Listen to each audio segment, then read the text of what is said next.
নমস্কার বন্ধুরা, প্রত্যেক দিনের মতো আজকেও চলে এসেছি আবার আজকে নতুন একটা রেসিপি নিয়ে। এ হচ্ছে পালক পনির। হিন্দিতে বলে পালক পনির, বেঙ্গলিতে বলে পালং শাককে বলে পালং শাক। সেই পালং পনির, যেটা পালং পনির সেটাই হচ্ছে পালক পনির। তো পালক পনির কিভাবে তৈরি করলাম সেই রেসিপি আমি লাইভে এসে শেয়ার করেছি।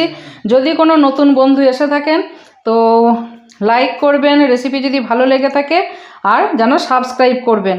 সাবস্ক্রাইব করলে কি হবে, সবার প্রথমে কিন্তু আপনার কাছে সেই রেসিপি চলে যাবে।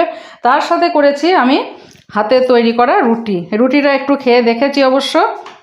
রুটির সঙ্গে একটু পালক পনির যেটা তৈরি করেছি সেই রেসিপিটি সেটি কিন্তু একটু খেয়েছি।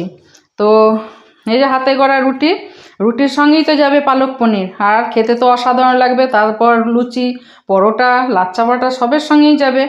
তো কেমন হয়েছে দেখুন। ওপরে একটু ক্রিম দিয়ে ডেকোরেশন করেছি, ফ্রেশ ক্রিম, আর দিয়েছি একটু চিজ একটু ঘষে দিয়েছি। দেখুন কত সুন্দর হয়েছে, দেখুন কালার। নতুন নতুন রেসিপি পেতে চাইলে টুল্লু চ্যাটার্জি চ্যানেলে যদি পেতে চান তাহলে কিন্তু অতি অবশ্যই যেন সাবস্ক্রাইব করবেন। দেখুন একদম 100% গ্যারান্টি, 100 কীভাবে তৈরি করলাম এই রেসিপিটি সেটি যেন প্লিজ লাইভে এসে যেটা রেসিপিটি শেয়ার করেছে সেই রেসিপিটি দেখে নেবেন। কি রেসিপি না, পালক পনির কিভাবে তৈরি করলাম দেখুন।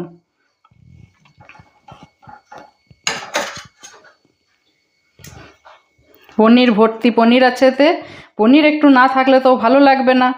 তো দেখুন এইভাবেই সঙ্গে থাকবেন, বন্ধুত্বের হাত বাড়িয়ে দেবেন। আপনাদের সাপোর্ট না পেলে তো একার পক্ষে এগিয়ে যাওয়া সম্ভব নয়। ইউটিউব চ্যানেলে একটা বড় পরিবার তৈরি হবে শুধুমাত্র আপনাদের সহযোগিতাতে। সেই জন্য আবারও আপনাদের কাছে রিকোয়েস্ট, নতুন যদি কেউ এসে থাকেন কোনো বন্ধু, তাহলে যেন সাবস্ক্রাইব করবেন।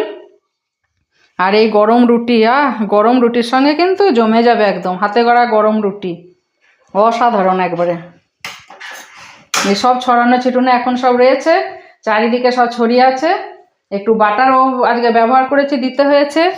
এইখানে রুটি এখনও তৈরি করা আছে, এরপর এই যে আটাও মাখা আছে, বাকিটা আবার করব। তো একটু যদি ঘি বুলিয়ে দেওয়া হতো রুটিতে আরও অসাধারণ হতো। দেখুন কত সুন্দর দেখুন হয়েছে। সাবস্ক্রাইব যেন করবেন, তাহলে নতুন নতুন রেসিপি দেখতে পাবেন।